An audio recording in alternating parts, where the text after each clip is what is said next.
being an influencer, that wasn't on my radar, but I was just open and I was actively using the skills that I had and just putting it out there and just be hopeful and open that opportunities will come your way. We've seen it time after time. Are you an RV person, or are you just RV life curious, wondering how people live in a tiny space with their family 24/7? Either way, this is a podcast for you. My name is Kate White, and I travel full-time with my family and 2 kids and the dog in an RV. Every week, I sit down either with a fellow RV woman to discuss why she chose RV life and how she has changed on the road, or with a special guest who speaks on a topic relevant to travel life. Pull a chair up to the fire and let's chat. Hello, Lauren, and welcome back to the RV Queens podcast. How are you today? I'm great. Thanks so much for having me. Oh, you're welcome. It's my pleasure. You've got your usual glow about you. You're always like looking sunny and radiant over there. Are you guys still in like Southern California area? Southern California, and it's great weather right now. We went trick-or-treating last night, and I had on short sleeves. It was very pleasant, so yeah, we're loving it. That's awesome. That's awesome. I know last time you have international travel on the horizon. I just couldn't remember when that was happening. Is that in the spring then? To Europe in April, I believe. Early April. That's so exciting. Good stuff. Okay, well, I have to say, welcome back to the show. And last time we mostly talked about your RV travels and how you have talked a bunch of family members into full-time RVing, which, that was a super fun episode. And I asked you back on the show this time specifically to talk about how you help people prepare to start RV life. Because you've written a book called The Complete Roadmap to Becoming a Traveling Full-Time RVer.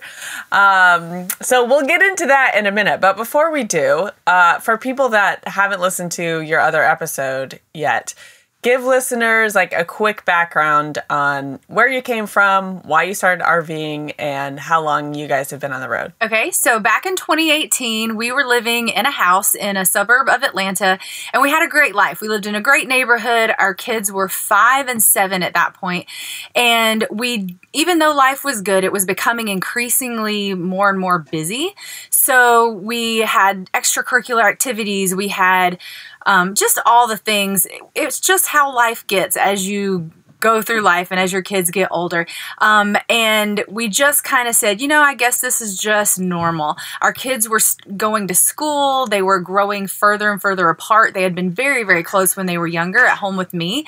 And we just started seeing our family grow a little bit apart. We realized that we were having less and less time for the things that we really loved doing, like hiking and biking and spending time outdoors. And so I was following a few people online. We had 2 personal friends who had started full-time RVing and traveling around the country, and I was super intrigued by what they were doing. So I loved following them and seeing all the places that their kids were getting to explore. And, it started with a conversation. We said, what if we did this? Maybe just for a year? What if we just left behind, hit the reset button, left behind our regular life for a year, hit the reset button, reconnected as a family. Let's do it for a year. But it can be very overwhelming to think about all the things that it takes to do that, even for a year. I mean, we had to get our house ready for a renter because we decided to rent our house because we thought we were coming back to it. Downsizing all our stuff to fit into an RV, buying an RV, choosing a truck. I mean, just everything. It was a little overwhelming. We were so grateful that one of our friends did a FaceTime call with us, and I had a list of questions, and they walked through everything with me, and I know how valuable that was. And since we have become kind of a well-known family in the family travel world of RVers, people do come to us often to ask questions about how to do what we do. So I was super excited to write an ebook so I could just lay it out for everyone, and they could, hopefully build confidence and have a little bit of a roadmap of how to do it. 5 years later, we're still on the road. We never went back. We ended up selling our house. So the plan that was a 1-year plan turned into a lifestyle that we still live and love. Okay, so on that note about you writing the book, I've never written a book before. I've heard it's a big challenge and takes a long time and all that stuff. So, like, what was it for you that was, like, was it so many people were asking you the same questions? Or what was your original drive to be like, okay, I'm just going to write a book about this and just get this all out there? Yes, it was that. We got asked all the time, I love what you're doing, but how can I do that? And that's such a loaded question. You know, there's a lot that goes into that. And so it was overwhelming for me to answer that when somebody I don't even know asks me, how can I do what you're doing? So my first thought was, I'm going to write an in-depth article for our travel blog. We have a travel blog, and I'm just going to answer, I'm going to go through everything they need to consider and think about. So I just start writing thinking it's going to be an article. And this article just kept getting bigger and bigger and I said, you know what? I think I'm going to restructure this, divide it into chapters. And so once I realized it was just too much for an article, that's when I decided to turn it into an ebook, and I just outlined the chapters and started going through it step by step. So for people who are, I call them RV life curious, right? Their interest is piqued by full-time RVing, and they're planning to like one day start RV travel life. What would you say are like the first steps to really making it happen? First steps, I would say, are to follow some full-time RV families, and don't only follow the ones that post the good and the beautiful, but try to find those accounts and those families that are posting the good and the bad, because there are some high highs and some low lows. And so to really get a good concept of what those highs and lows are, start your research by just following families that show it all. Nice. That's a good one. I hadn't thought of that, but that's what we did too. So good starting point. So the number one question I get from people, and I don't know if this is the same for you, is it's about money and what work do you do to afford full-time travel and how much do campgrounds cost and all that stuff. So what advice have you written about for people who want to start this life and are serious about finding a way to afford it? Yeah, some people already have jobs that can translate onto the road. My husband owned his own business and was already working from home. So that was an easier transition for us. Me, on the other hand, I was a professional photographer that had local clients, and I knew I would be leaving them behind, so I wasn't sure what that would look like. Thankfully, we knew if we were frugal and really careful, we could live off of Aaron's salary alone, and I would figure it out along the way. So that gave us a little bit of a cushion to figuring out what I could do.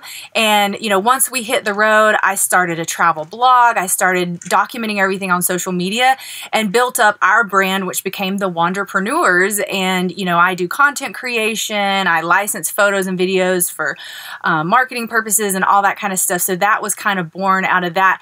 I do not recommend just hitting the road and figuring it out when you get out there. That would be, for me, very stressful. I know there are people that have done that. And I am a firm believer that where there's a will, there's a way. If you are very determined and you're a hard worker, you can find ways to work on the road. We have met people that have very unique ways of making money on the road. We have some friends who, everywhere they travel, they go to estate sales, they go to thrift stores, and they find unique pieces, and then they sell those pieces of jewelry on their own website, and they make money that way. You can scour all these thrift stores and just find new pieces of clothing, sell them on eBay. There's a lot of ways where you don't have to have that many skills and you can still make money. But I think each person has to assess what individual skills you do have and then just start searching for ways to turn that into a way to make money, because there are ways out there. One of the greatest parts of being a human is just like being a resourceful person. Exactly. And like you said, if there's a will, there's a way. Like, I know people that do DoorDash in the different cities they go to, or work camping, or there's so many different ways to make money on the road. In your book, what kind of tools do you offer, like, to get people's mind wrapped around the costs of, full-time RV travel life? Yeah, so number one, chapter 1 in my book is all about the money, costs. And I go through ways to save money. It's such a loaded question. So it's a big chapter, but it really makes you think about everything.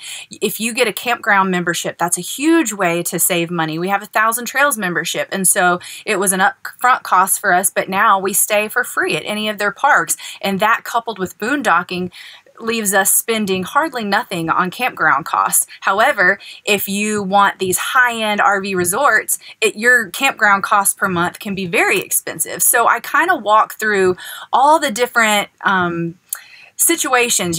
What kind of campgrounds do you want? Do you need the top end? Because you're going to expect to spend more if you do.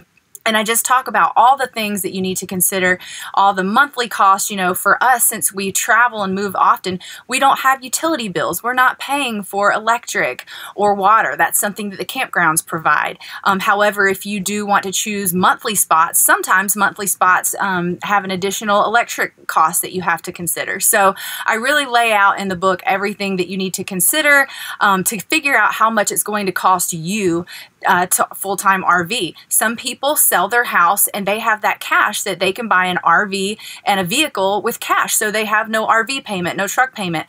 Some people need to finance that. So every situation's different, and I kind of lay out everything you need to figure out to find your number of how much it's probably going to cost you to RV full-time each month. Hey friends, pardon the interruption. This is a sponsored episode, and it's time for a short ad break. I love spending time outside with my kids, especially when we're traveling in the RV. Recently, we had a blast trying out some of Ilakai Outdoors' amazing outdoor games.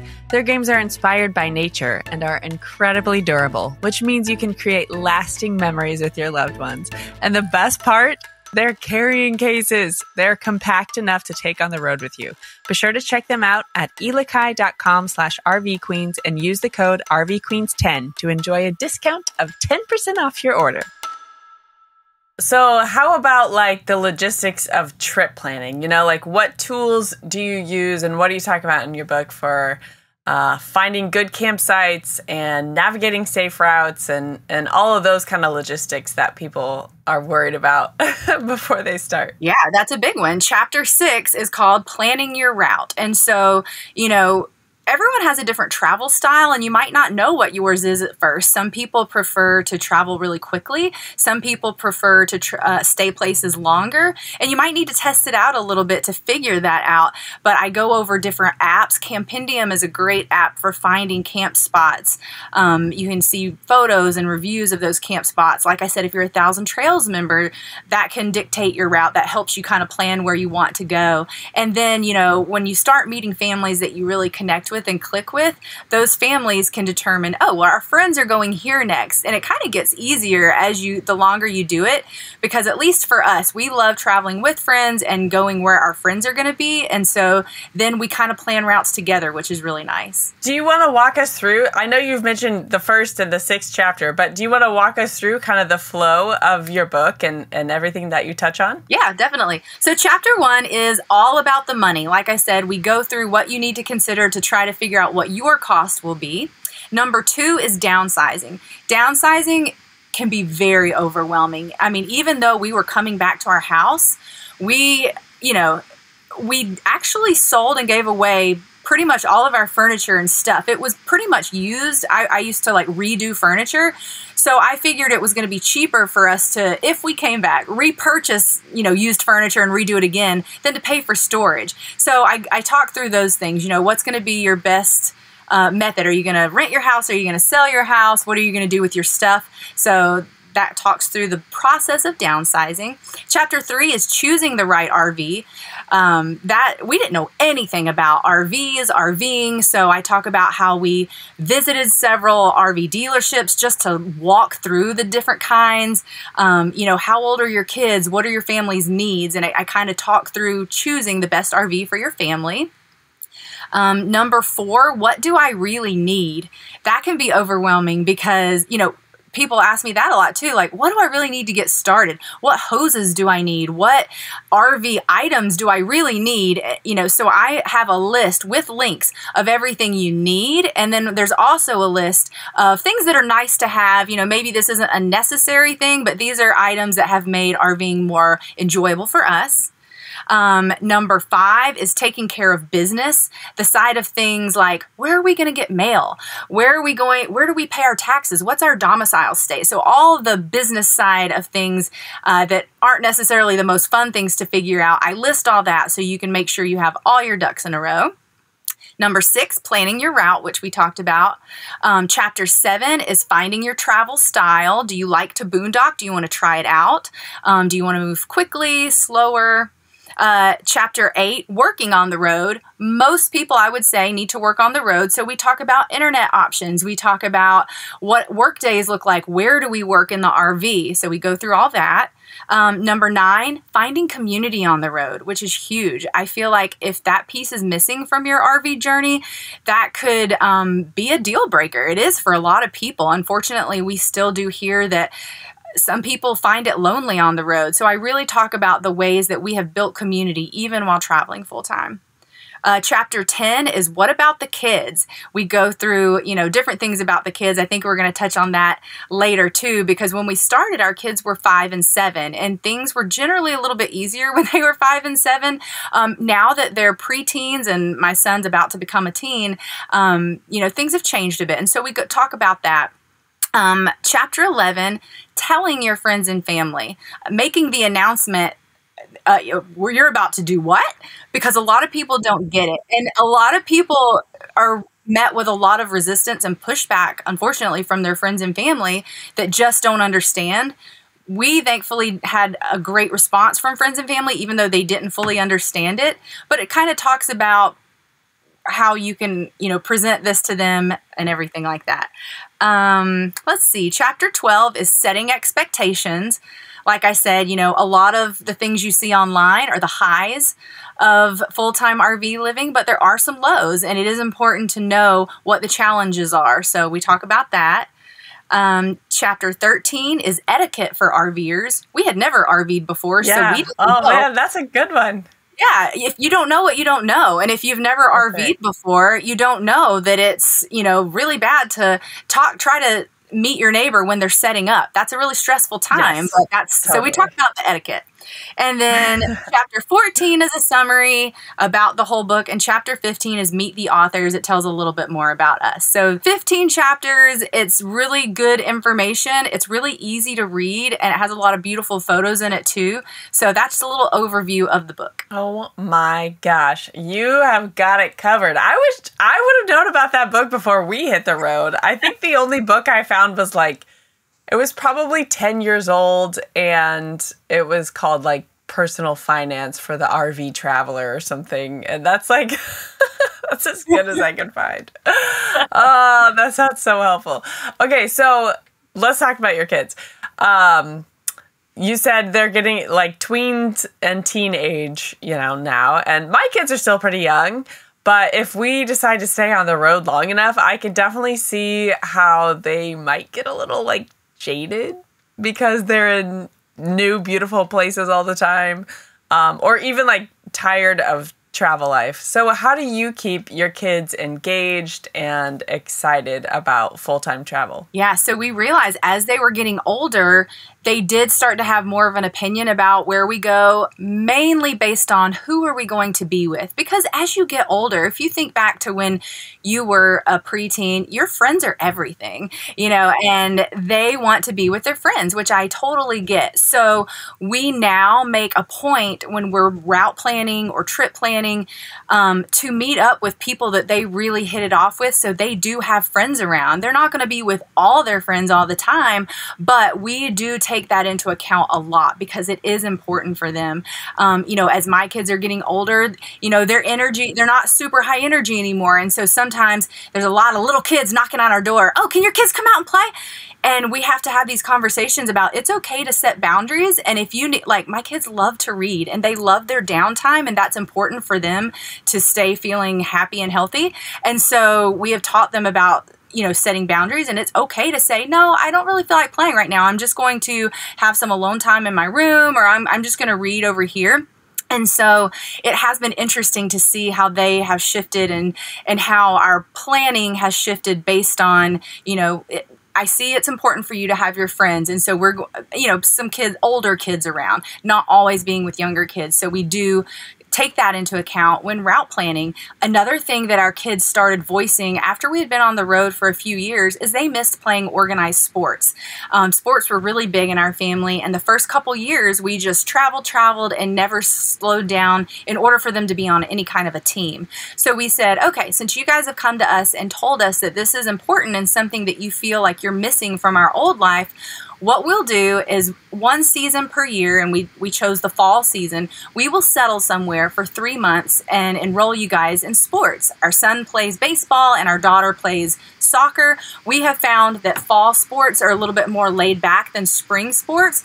In some places, in order to play spring sports, they check your address and make sure you're a resident. Fall sports, we've played in multiple places and they don't do that. It's kind of just open signups. So it's very easy for our kids to join a team. My husband coaches baseball. He's always been Kayson's coach, which is really special. And so I do think it's just really important to have open conversations with your kids, really at any age, but especially as they get older. Because from our own experience and the experience of our friends with older kids, I do know that it can get a little more challenging to make sure the kids are still on board with this lifestyle. So it's worth it for us to have these conversations and make concessions with our route or with how long we stay places, just to make sure that they are still happy and want to continue doing this. You touched on the topic of community as one of your chapters. How has your family found community on the road? Like, have you joined online groups, or are you guys outgoing enough to just meet people organically at the campground, or what's your approach? All of the above. I'm a member of a lot of different Facebook groups. I love RV Facebook groups. When people have questions, I'm in there typing little things, and even our own social media, a lot of times people, we say generally where we are and if anyone wants to meet up, but we are also very outgoing and social in the campgrounds. The campground that we're at now actually has a lot of activities. Campground activities can be a great place to meet other families.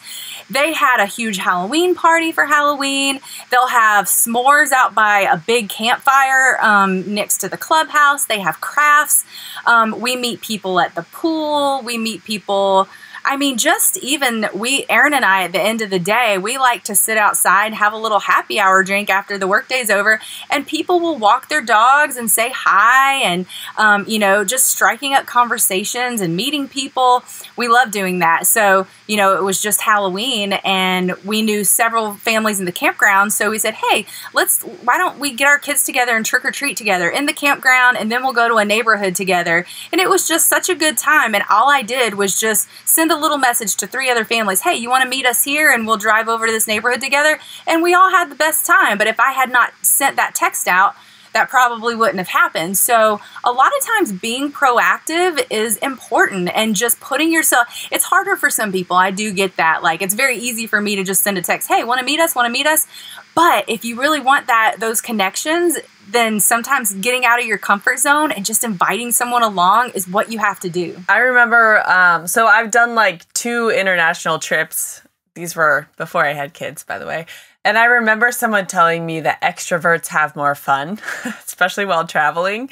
And I'm the type, like, I'm kind of an ambivert. Like, when I have to, I can be the outgoing one, but sometimes I just want to read a book and not talk to people, So a lot of times I will, when we get to a new campground, I'll like it feels like I'm like putting that hat on, I'm like, okay, it's time to meet people. Like, just say hi, start the conversation, like, don't be in introvert mode. Because, I think even people that call themselves introverts, if you're going to be in the full-time RV life and you want to find community, it's just, you just gotta get out there, and introduce yourself to people. So, I love it. Okay, so speaking of community, the listeners of this podcast, as you know, are RV women. And we've also started an RV Queens membership group. It's called the RV Queens Circles. And the Platinum Circle is women who are running businesses from the road.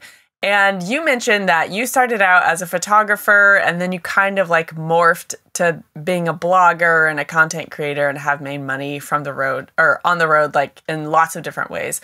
Will you just share your experience on your different revenue streams that you've created specifically for those women who are running businesses from the road and want to, get to your level? Yeah, definitely. So when I first started, I wasn't sure what I was going to do, but I knew what skills I had. So I had photography skills. I had some decent writing skills. So I used my writing and photography skills to start a travel blog. That was the first thing. And I did invest in a course. It's not out there anymore, but there was a course at one time that I took and it kind of showed me the ins and outs of how to start a travel blog. So I am a firm believer that sometimes you have to invest in something to, for it to grow. And so it wasn't free, but I invested in this course and this course helped me get the travel blog up and going, which was huge.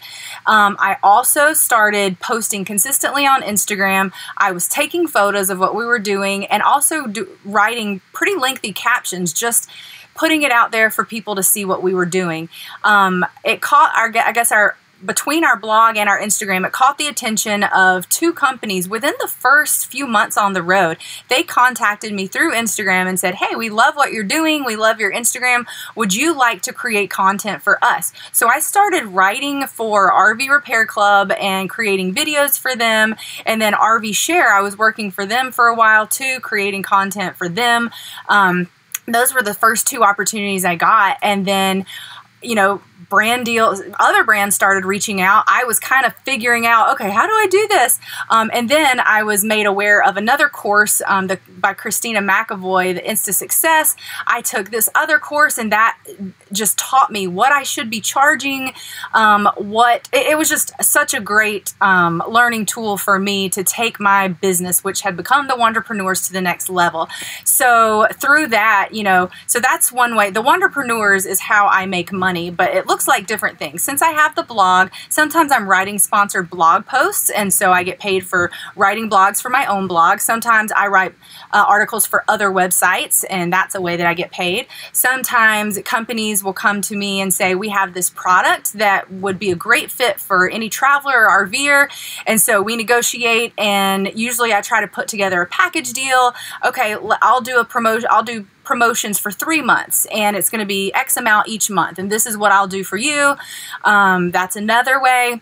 Something that Aaron and I together created is an RV focus group, and that is a newer thing we've been doing this past year, and companies will tell us, "We have a product that we need to get some feedback on. Can we send it to 10 or 20 people in your focus group?" And then they give us feedback on this item. So we're kind of the middlemen for the RV focus group. We have a Facebook group with over 500 people in it, and they're all RV owners. And so that's another way that just was created based on somebody came to us and said, "Have you ever thought of running an RV focus group? Because I really need one." And so we started it. So I think just being open to opportunities, like that was never on my radar. Like being an influencer, that wasn't on my radar, but I was just open and I was actively using the skills that I had and just putting it out there online into the world. And I do think if you practice the skills you have, put it out there, and just be hopeful and open that opportunities will come your way. We've seen it time after time. That's such good advice. Yeah. Just being open to see opportunities and then just grab hold when they make themselves apparent. I didn't know that about the focus group. That's pretty cool. That'd be a fun business to run too, because you kind of get an insider's view of like new products coming out and stuff. That's awesome. Cool. Well, are there any other topics that you feel really passionate about talking about today that have to do with, helping people get started in the full-time travel life? Not that I can think of. I think we covered a lot. I love that 5 years after starting this, I'm just as excited and passionate about it as I was 5 years ago. And I still have this desire to help people that want to do this. This lifestyle has been so fulfilling for our family and for me personally that I am happy to talk to other people about it. And I'm happy to answer questions that people have. And that is a big reason that I put out so much content on our website. You can find articles that I've written about a ton of different things. And in our Instagram, I'm always trying to think about things to post about that people will find helpful, that will help them, inspire them or give them information that they need. If this is something they want to do, I want to be that inspiration and source of information for them. Well, thank you for your generous spirit. Will you go ahead and share with listeners where they can buy your book and connect with you online? Yes, you can find it on Amazon, or you can buy it from our website, which is www.thewanderpreneurs.com. It's a long word, but that's our website. And then we're on Instagram at the.wanderpreneurs. We're on TikTok at the.wanderpreneurs. We're on Facebook, The Wanderpreneurs, without a dot. And we're on YouTube. Just search for The Wanderpreneurs. And your book is only, what, $8, I think?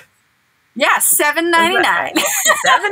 $7.99. Less than $8. I love it. And we'll include the links in the show notes too for people that want to dive right in. Oh man. Well, thank you so much for sharing with us today, Lauren.